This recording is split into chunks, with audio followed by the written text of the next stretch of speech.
அனைவருக்கும் வணக்கம். இந்த வீடியோ பதிவுல area as a region, area as bounded region using single integration use பண்ணி ஒரு எக்ஸாம்பிள் பார்ப்போம். ஸோ ஏரியாக்கான ஃபார்முலா என்ன சார்னு கேட்டிங்கன்னா integral a to b f of x minus g of x dx. இது ஜென்ரல் ஃபார்முலா. நமக்கு என்ன கொடுத்துருக்கோன்னு பாருங்க. f of x equal to 2x square plus 3 கொடுத்துருக்கோம். ஸோ பொதுவாகவே நம்ம என்ன சார் எழுதணும், y equals to F of எக்ஸ்ன்னு எழுதுவோம் இல்லைங்களா. அப்போ இங்கே என்ன கர்வ் கொடுத்துருக்கோன்னு பாருங்க, y equals to 2x square plus 3ன்னு கொடுத்துருக்கோம் இல்லைங்களா. கண்டிப்பாக இது சர்க்கிள் கிடையாது, கண்டிப்பாக இது சர்க்கிள் கிடையாது. அப்போ ஒரே ஆப்ஷன் பேராபோலா தான் இருக்க முடியும் இல்லைங்களா. ஸோ பேராபோலா y கொடுத்துருக்கோம், நல்லா பார்த்தீங்கன்னா y கொடுத்துருக்கோம். அப்போ y என்ன சார் ஆகும், ஸோ இந்த மாதிரி தான் வந்திருக்கும் இல்லையா. அப்போ கர்வ் எய்தர் இந்த மாதிரி இருந்திருக்கணும், இல்லை ஆப்போசிட்ல இப்படி இருந்திருக்கணும். ஸோ இங்கே பாசிட்டிவ் தான் கொடுத்துருக்கோம். அப்போ பாசிட்டிவ்னா இது நெகட்டிவ் கிடையாது, பாசிட்டிவ். அப்போ ஒரே ஆப்ஷன் கர்வ் இந்த மாதிரி தான் இருந்திருக்கும். So parabola open on the top இந்த மாதிரி வந்திருக்கும் இல்லைங்களா. இப்போ இந்த படத்தை வரையறதுக்கு முன்னாடி இது ஒய் ஆக்சிஸை எங்கே டச் பண்ணணும்னு பார்க்கணும். ஒய் ஆக்சிஸை எந்த இடத்துல டச் பண்ணும், ஆரிஜினை டச் பண்ணுமா இல்லை என்ன டச் பண்ணுன்றது நமக்கு தெரியாது இல்லைங்களா. இப்போ ஒய் ஆக்சிஸ் டச் பண்ணுமா இல்லை ஆரிஜின் டச் பண்ணுமான்னு பார்க்கணும். இது ஆரிஜின் டச் பண்ணுமானா கண்டிப்பாக ஆரிஜின் டச் பண்ணாது. ஏன் சார்னா எக்ஸுக்கு 0 போட்டிங்கன்னா ஒய்க்கு சம் வேல்யூ கிடைக்கும். எக்ஸுக்கு 0 போட்டிங்கன்னா ஒய்க்கு வேல்யூ 3ன்னு கிடைக்குது இல்லைங்களா. அப்போ எக்ஸ் ஈக்குவல் டு 0ன்றது என்ன சார், ஒய் ஆக்சிஸ். அப்போ ஒய் ஆக்சிஸ், இந்த ஒய் ஆக்சிஸை இந்த கர்வ் டச் பண்ணக்கூடிய பிளேஸ் பார்த்தீங்கன்னா 3ல தான் டச் பண்ணும். அப்போ ஆரிஜின் கிடையாது. சப்போஸ் ஒய்க்கு 0 போட்டிங்கனாலும் எக்ஸுக்கு சம் வேல்யூ உண்டு, எக்ஸுக்கு சம் வேல்யூ உண்டு, ஸ்கொயர் ரூட் 3/2 இந்த மாதிரி வந்திருக்கும். அப்போ கண்டிப்பாக does not passes through the origin, இது ஆரிஜின் வழியாக பாஸ் ஆகாது. Does not pass through origin, அப்போ கண்டிப்பாக ஆரிஜின் வழியாக பாஸ் ஆகாது. ஓகேங்களா. அப்போ எப்படி சார் போகுன்னு பார்க்கணும். ஸோ முதல்ல என்னன்னு பாருங்க, ஒய் ஆக்சிஸ்.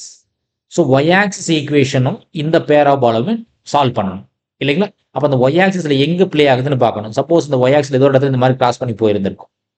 அப்போ ஒய் ஆக்சிஸில் எங்கே டச் பண்ணுன்றதை அந்த பாயிண்ட் முதல்ல நம்ம கண்டுபிடிக்கணும்.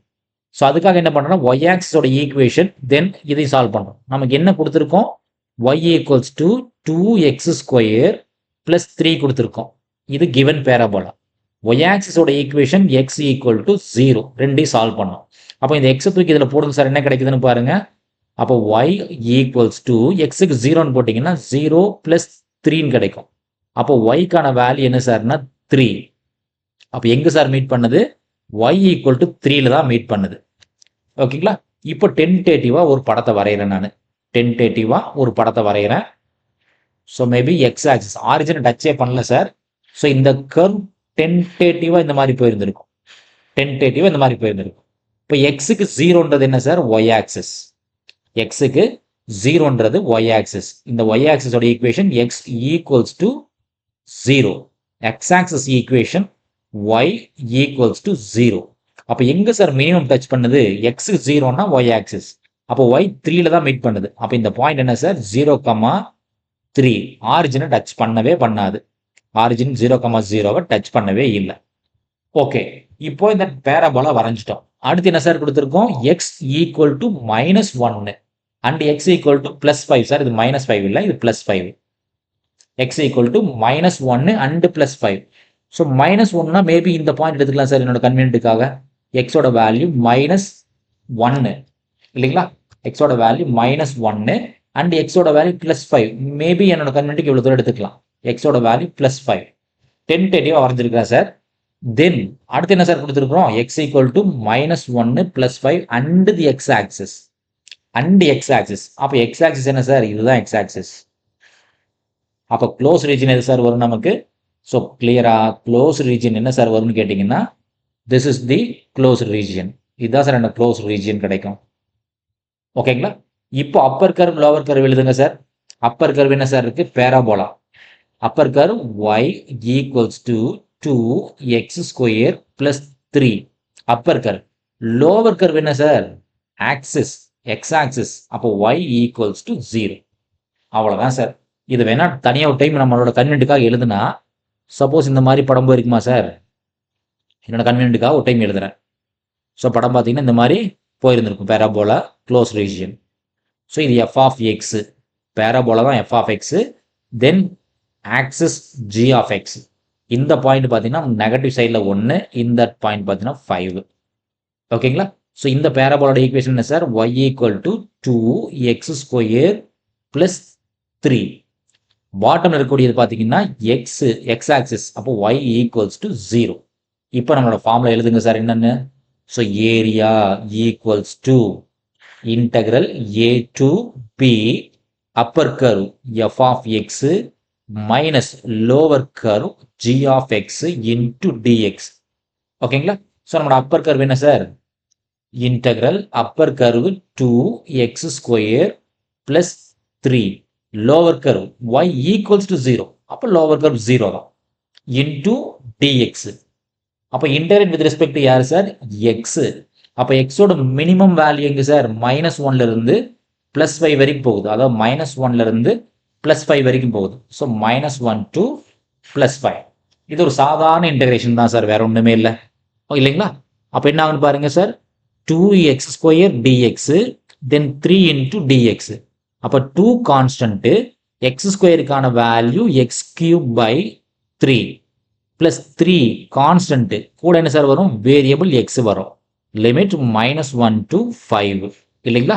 அப்போ 2/3 அப்படியே இருக்கட்டும் சார். x³ அப்போ 5³ ப்ளஸ் 3 into 5. இது என்ன சார்னா upper limit minus lower limit. -1 போடுங்க சார். அப்போ 2/3 -1³ ப்ளஸ் 3 into -1. இதோட டைம் சிம்பிளை பண்ணுங்க சார், என்ன கிடைக்குதுன்னு பாருங்க. 2/3 5/3னா நல்லாவே தெரியும் 125 இல்லைங்களா? 3 into 5னா 15 மைனஸ். ஸோ 2/3 -1³ மைனஸ் தான், -3. இது ரெண்டையும் சால்வ் பண்ணுங்க சார், என்ன கிடைக்குதுன்னு பாருங்க. ஃபர்ஸ்ட் பிராக்கெட் தனியாக, செகண்ட் பிராக்கெட் தனியாக ஒர்க் பண்ணுங்க, நமக்கு அதான் சேஃப். ஸோ ஃபர்ஸ்ட் பிராக்கெட் பார்த்தீங்கன்னா 125 into 2/3, அது கூட 15 ஆட் பண்ணால் ஷிஃப்ட் ஏபிபிசி கொடுத்தீங்கன்னா 295/3 கிடைக்குது sir. 295/3 minus second bracket open பண்ணுங்க சார். 2/3 ப்ளஸ் 3, இதனோட வேல்யூ என்ன சார் கிடைக்குதுன்னா 11/3 கிடைக்கும். -11/3. இப்போ 295/3 ப்ளஸ் 11/3 போட்டிங்கன்னா எக்ஸாக்டாக 102 கிடைக்கும் சார். எக்ஸாக்டாக 102 ஸ்கொயர் யூனிட்ஸ். இது ஏரியா தானே சார், அதனால ஸ்கொயர் யூனிட்ஸ் போடுறோம். ஸோ இதுதான் நமக்கு தேவையான ஃபைனல் நெட் ரிசல்ட். நன்றி. மீண்டும் இன்னொரு வீடியோ பதிவில் பார்ப்போம். இந்த வீடியோ நம்ம கிளாஸ் இருக்கக்கூடிய இந்த மெத்தட் உங்களுக்கு சாட்டிஸ்ஃபைடாக இருந்துச்சுன்னா நம்ம சேனலை சப்ஸ்கிரைப் பண்ணுங்கள், வீடியோஸை லைக் பண்ணுங்கள், கமெண்ட்ஸ் பண்ணுங்கள், ஃப்ரெண்ட்ஸுக்கு ஷேர் பண்ணுங்கள். மீண்டும் இன்னொரு வீடியோ பதிவில் பார்ப்போம். நன்றி.